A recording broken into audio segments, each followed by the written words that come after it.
And Sai Rajesh అన్న గురించి మాట్లాడుకుంటే ఫస్ట్ అంటే ఈ మూవీతో ఆయన ఒక రేంజ్లో మిమ్మల్ని క్రియేట్ చేసి ఉంచేసి ఆయన పాన్ ఇండియా సినిమాకి ఒక రేంజ్ని క్రియేట్ చేసి ఒక బేబీని ఇచ్చారనమాట.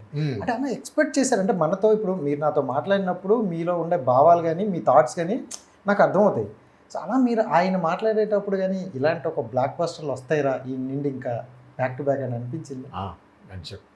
నాకు హృదయకాలం చేసే టైంలో చెప్పిండు, నువ్వు నమ్ము బాగుంటుంది నీకు అన్ని అంటే ప్రతి చెప్పిండు.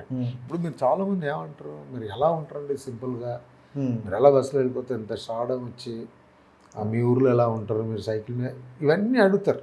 నాకు ఆయన సినిమా చేసేటప్పుడే రాయసని చెప్పాడు, రేపు పొద్దున్న సినిమా ఫ్లాప్ అవ్వచ్చు, మళ్ళీ మీ ఊరు వెళ్ళిపోయి నువ్వు వర్క్ చేసుకోవాలి. సూపర్. మళ్ళీ నువ్వు ఒక చిన్న క్యారెక్టర్ అయితే చాలు అనుకొని తిరుగుతున్నావు, అలాంటిది నీతో నేను సినిమా చేస్తున్నాను, అది నేను రిలీజ్ చేస్తాను. రేపు ఒకవేళ ఏమన్నా తేడా కొడితే మీకు ఎవరు ఇవ్వకపోవచ్చు సినిమా ఛాన్స్ కూడా, ఇంకా నీకు ఫ్యామిలీ అది ఉంది. ఇది ఎప్పుడు మైండ్లో ఎక్కించుకోవద్దు, వస్తే చేస్తావు లేకపోతే నీ లైఫ్ నీది అని అది చెప్పడం వల్ల దాన్ని కరెక్టే అన్న చెప్తుండు కదా అని ఉన్నా కాబట్టి ఇలా ఉంది. అండ్ ఏంటంటే ఎవరికైనా మనం అంటే అప్పట్లో ఏంటంటే ఫోటోలు పట్టుకొని మనం ప్రతి ఆఫీస్లో తిరిగేవాళ్ళం అనమాట. ఒక 10-20 ఫోటోలు మన దగ్గర ఉన్నాయంటే సరే ఈ 10 రోజులు 4 రోజుల్లో మనం కొన్ని ఆఫీసులకి సెట్ అవుతాయి. అలాంటిది అన్ని ఫోటోలు కలిపి ఒకే వ్యక్తి అడిగినప్పుడు ఆ ఒకే వ్యక్తికి ఇచ్చేయాల్సిన వచ్చినప్పుడు సో ఏంటి రియాక్షన్? మళ్ళీ పొద్దున 500 పెట్టి మళ్ళీ కడిగించుకోవాలి. ఇప్పుడు వాట్సాప్లో అంటే అప్పుడు మీరు అడిగింది అంటే 20 డిఫరెంట్ స్టైల్లో ఉండేది. అది అప్పుడు అన్న వెతుకుతున్న ఇలాంటోడు కావాలని తను వెతుకుతుండు, అలాంటోడు ఫొటోస్ తనకు సాటిస్ఫై చేసింది. తను అందుకే అప్పుడు అవన్నీ తీసుకున్నప్పుడు నేను అనుకున్నా నేను మళ్ళీ అన్నాను, నేను మళ్ళీ వస్తుంటే మీకు 2-3 డేస్లో మళ్ళీ ఇచ్చేస్తానండి, కాపీ చేసుకొని లేకపోతే ఫోటోలు తీసుకొని మళ్ళీ ఇచ్చేస్తానండి. సరే అనుకోండి. ఆ టైంలో అది ఎక్కువ అదే కదా, ఆ టైంలో అన్నీ తీసుకున్న తర్వాత మనకే అనిపిస్తుంది అయ్యో అప్పుడు ఎంత ల్యాబ్కి వెళ్తే 10 రూపాయలకు 15 రూపాయలకు ఒక ఫోటో కడిగి ఇచ్చేవాళ్ళు. అవును. దానికి ముందు ఎవరైనా ఇలా ఓకే బాగానే ఉన్నావు ఒక ఆఫర్ ఇస్తాం అని ఎవరైనా తీసుకోవడం జరిగిందా?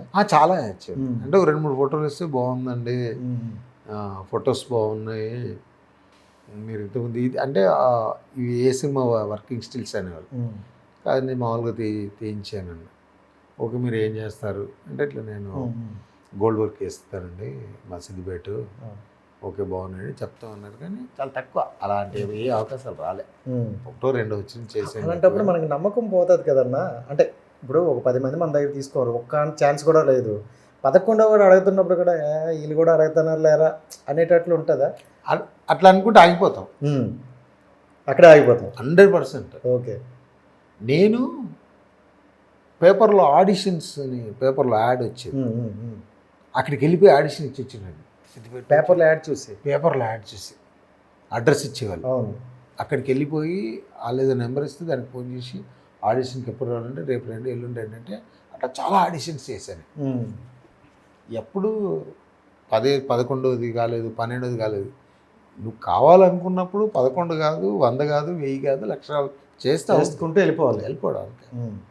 అండ్ మీరు గోల్డ్ వర్క్ చేస్తారు కదా, ఎప్పుడు మీ ఒంటి మీద గోల్డ్ కూడా చూడలేదు, ఎందుకని? ఇంట్రెస్ట్ లేదా లేకపోతే? అంటే మామూలుగా బ్యాంకులో క్యాషియర్ ఉంటాడు, అది చుట్టూ డబ్బు ఉంటుంది. ఓసారి తనకు సరిపోయే డబ్బు కూడా తన పర్సులో ఉండకపోవచ్చు. అంతే. గోల్డ్ ఆభరణాలు చేసే వాళ్ళందరూ మ్యాక్సిమం అంటే వర్కర్స్ ఎవరు పెద్దగా గోల్డ్ వేసుకోరు, ఎందుకంటే వాళ్ళు దాని మీద జీవనోపాధి అదే కదా. కస్టమర్కి వేసిచ్చి దాని మీద వచ్చినటువంటి కూలీ డబ్బులతో బతకాలి. ఆ బంగారం వేసుకోవాలి 2 రోజులు కావాలి. సో ఇంకా బంగారం వేసుకుంటే నెంబర్లు కూడా వచ్చేస్తాయి, అప్పుడు వర్కర్ తీసుకున్నాడు ఓనర్లో అయిపోతాం. కానీ మీరు చెప్పింది ఇది బాగుంది, బ్యాంక్ అది మాత్రం బ్యాంక్లో పనిచేసిన దగ్గర బ్యాంక్ డబ్బులు ఉంటాయి సాయంత్రం దాకా. సూపర్. అండ్ అంటే ఇప్పుడు కమ్ టు ద పాయింట్, సోదర మూవీ వరకు వస్తే మీరు ఆ నోన్ క్యారెక్టరు, సో మిమ్మల్ని చూసే వచ్చేవాళ్ళు సినిమాకి వస్తారు. ఆనెస్ట్లీ ఇప్పుడు నేనైనా మిమ్మల్ని చూసి వచ్చేవాళ్ళు, మీతో పాటు అంత ఇంపాక్ట్ క్యారెక్టరు తమ్ముడు రోల్కి ఉందన్నమాట. సో అంటే కొంచెం నోన్ పర్సన్ పెడితే బాగుండేమో అని ఏమైనా థాట్ వచ్చిందా, లేకపోతే అతనే కరెక్ట్ అని ఫిక్స్ అయ్యారు? లేదు, మన సంజేష్ గారు నాకు మంచి ఫ్రెండ్ చాలా రోజుల నుంచి. అలాగే డైరెక్టరు సంజేష్ గారు కూడా మంచి ఫ్రెండ్స్, ప్రొడ్యూసర్ వాళ్ళందరూ. వాళ్ళు ఇలాంటి క్యారెక్టర్ ఒకటి అనుకున్నప్పుడు తను కూడా సంజేష్ గారు ఒకటి బేవర్స్ అని ఒక సినిమా చేశాడు. తనకు చాలా రోజులు అయ్యింది. తను మంచి సినిమా ఏదో 1-2 సినిమాలు చేశాడు, అదే మధ్యలో ఆగిపోయినాయి. తను ట్రయల్స్లో ఉన్నాడు, మంచి సినిమా చేద్దాము అనుకున్నప్పుడు ఈ కథ వచ్చినప్పుడు తను చెప్పాడంట, సంపన్న అయితే సూపర్, ఒకసారి అడుగుదాం నాకు క్లోజ్ అంటే. మరి నీ క్లోజ్ అంటే నాకు తెలుసు మంచి క్లోజ్ అనుకున్నప్పుడు నన్ను అప్రోచ్ అయ్యారు. భయ్య ఇట్లా మన ఎప్పుడో అంటుండేవాడు, అన్న మనం ఎప్పుడైనా కలిసి సినిమా చేయాలంటే తప్పకుండా బ్రదర్ చేద్దాం అనుకునేవాళ్ళం. లక్కీగా ఆ కథకు మనల్ని వాళ్ళు ఓకే అన్నారు. ఇంకా తను నేను తెలుసు కాబట్టి జర్నీ ఈజీగా సాగింది. అంటే మన సినిమాలో చూసుకుంటే అన్నీ చెప్పకపోయినా మనకి ఆ ట్రైలర్లో చూసుకుంటే స్టార్టింగ్ నుండి ఎండింగ్ వరకు డిఫరెంట్ వేరియేషన్స్ ఉన్నాయి ప్రతి ఒక్కటి కూడా. అందులో ఒక పాయింట్ ఏంటంటే బ్రదర్స్ అయ్యింది కూడా ఒకే అమ్మాయికి ట్రై చేయడం అనేది అదే డిఫరెంట్, అదే ట్విస్ట్.